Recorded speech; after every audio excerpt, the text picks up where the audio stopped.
ప్రజా సంక్షేమం రాష్ట్ర అభివృద్ధే లక్ష్యంగా కూటమి ప్రభుత్వం విజయవంతంగా ఏడాది పాలన పూర్తి చేసుకున్న సందర్భంగా కాకినాడ జిల్లా ప్రతిపాడు నియోజకవర్గంలో ఘనంగా విజయోత్సవ వేడుకలు జరిగాయి. ఎమ్మెల్యే వరపుల సత్యప్రభ ఆధ్వర్యంలో ప్రతిపాడు మండలం పెదశంకర్లపూడి నుంచి ప్రముఖ పుణ్యక్షేత్రం అన్నవరం వరకు సుమారు 150 కార్లతో భారీ ర్యాలీ నిర్వహించగా గ్రామ గ్రామాన మహిళలు హారతులతో స్వాగతం పలికారు.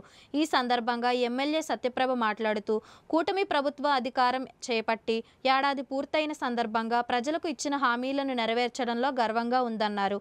ప్రతిపాడు నియోజకవర్గ అభివృద్ధికి 40 కోట్లతో ఇప్పటికే పనులు చేపట్టామని, మరింతగా అభివృద్ధి చేకూర్చేందుకు మరో 10 కోట్లతో ప్రణాళికలు సిద్ధమయ్యాయని తెలిపారు.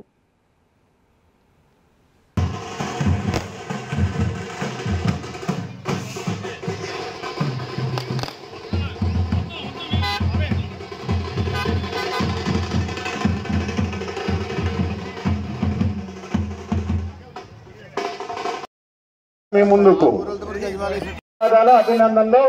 అదిగో అభివృద్ధిలో ధన్యవాదాలు, అభినందనలు.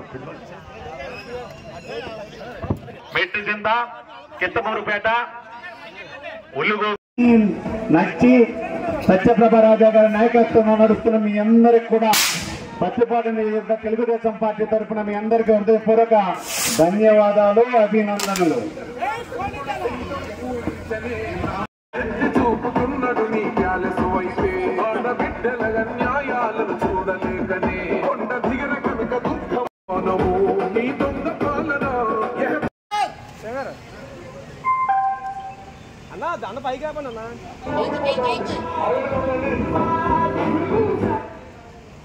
ఇది ప్రజల తిరుగుబాటు పుట్టించిన దేవుడు వల్ల కూడా కాదు. కబద్దా జాగ్రత్తగా మనం హెచ్చరిస్తున్నాం.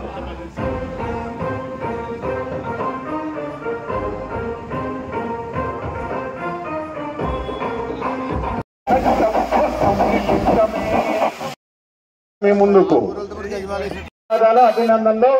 అదిగో అభివృద్ధిలో కూటమి ప్రభుత్వం ఏర్పడి ఏడాది కాలం పూర్తి కావస్తున్న సందర్భంగా ఈ రోజు నియోజకవర్గంలో విజయోత్సవ ర్యాలీ నిర్వహించడం జరిగింది.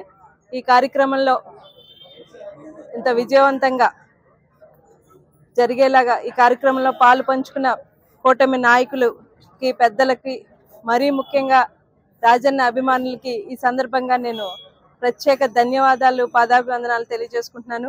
మరి ఏదైతే ఒక నిరంకుశ పాలనకి స్వస్తి పలికిన రోజు, ఒక ప్రజాస్వామ్య పాలనకి ఆహ్వానం పలికిన రోజు, ఒక ప్రజాస్వామ్య పాలకుడు నిరంతరం భావితరాల భవిష్యత్తు కోసం శ్రమించే గౌరవనీయులు నారా ముఖ్యమంత్రి వర్యులకి పట్టం కట్టిన రోజు, అదేవిధంగా ప్రజల కోసం ప్రజలే నా కుటుంబం అనుకుని ప్రజల సమస్యలపై వీరోచిత పోరాటం చేసిన గౌరవనీయులు పవన్ కళ్యాణ్ గారికి పట్టం కట్టిన రోజు, మోదీ గారికి భారత ప్రధాని, దేశానికి అంతర్జాతీయంగా ఒక పేరు, ఒక ప్రతిష్ట తెచ్చిన మోదీ గారికి జేజేలు పలికిన రోజు, ఏడాది కాలం పూర్తిగా వస్తుంది.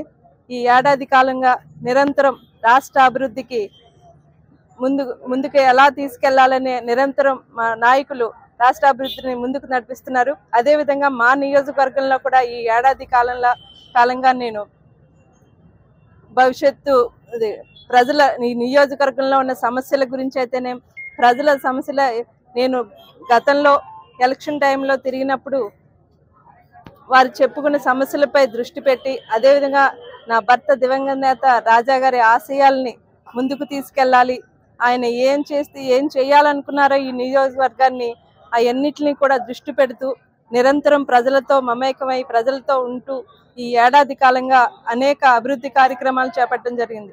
దాదాపు ఈ నియోజకవర్గంలో 40 కోట్ల రూపాయలతో వివిధ అభివృద్ధి కార్యక్రమాలు చేపట్టాం. నిన్నటికి నిన్న దాదాపు 10 కోట్ల రూపాయలతో నియోజకవర్గం అంతా శంకుస్థాపనలు, ప్రారంభోత్సవాలు చేయడం జరిగింది.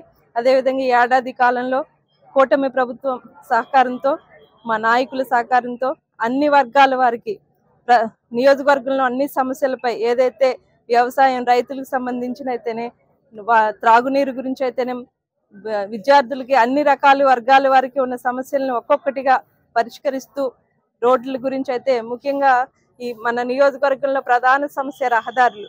వాటి ఇప్పటికే మేము ఈ ఏడాది కాలంలో సీసీ రోడ్లు, బీటీ రోడ్లు, ఇంకా అనేక విధాల అభివృద్ధి కార్యక్రమాలు చేపట్టడం జరిగింది. వీటిలన్నిటి ఇవే కాకుండా రాబోయే కాలంలో కూడా మా నాయకుల సహకారంతో ప్రత్యేకంగా ఈ సందర్భంగా నేను ఒక విషయం తెలియజేయాలి. ఇదే రోజు ఏదైతే నా భర్త దివంగత నేత రాజా గారి ఆశయాలు నెరవేరిన రోజు, గత ఏడాది క్రితం ఆయన ఏ ఆశయంతో అయితే ఈ రాజకీయంగా వచ్చి ప్రజల గురించి మమేకమయ్యినప్పుడు హఠాత్తు మన